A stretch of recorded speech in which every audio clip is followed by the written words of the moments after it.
সামাজিক যোগাযোগের platform x হ্যান্ডেলে এখন থেকে অ্যাডাল্ট কন্টেন্ট শেয়ার করতে পারবেন ব্যবহারকারীরা।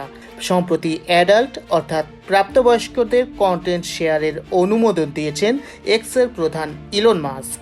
গত ৩ জুন প্ল্যাটফর্মটিতে নতুন নীতিমালা চালু করা হয়। এতে বলা হয়েছে এক্সে অ্যাডাল্ট কন্টেন্ট বা পর্নোগ্রাফিক ভিডিও পোস্টের ক্ষেত্রে এখন থেকে আর কোনো নিষেধাজ্ঞা থাকবে না।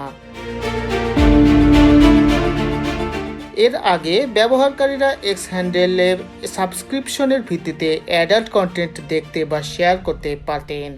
নতুন নীতিমালা অনুযায়ী অ্যাডাল্ট কন্টেন্ট দেখতে সাবস্ক্রিপশন করতে হবে না, এমনকি সাবস্ক্রিপশন ছাড়াই অনায়াসে অ্যাডাল্ট কন্টেন্ট শেয়ার করতে পারবেন ব্যবহারকারী। সামাজিক প্ল্যাটফর্মটিতে অ্যাডাল্ট কন্টেন্ট দেখার জন্য অ্যাপের মিডিয়া সেটিংসে অপশনটি সিলেক্ট করতে হবে। সেই সময় ব্যবহারকারীর বয়স যাচাই করা হবে। যাদের বয়স 18 বছরের কম ও যারা নিজেদের বয়স সংক্রান্ত তথ্য দেননি তারা অ্যাডাল্ট কন্টেন্ট দেখতে বা শেয়ার করতে পারবেন না।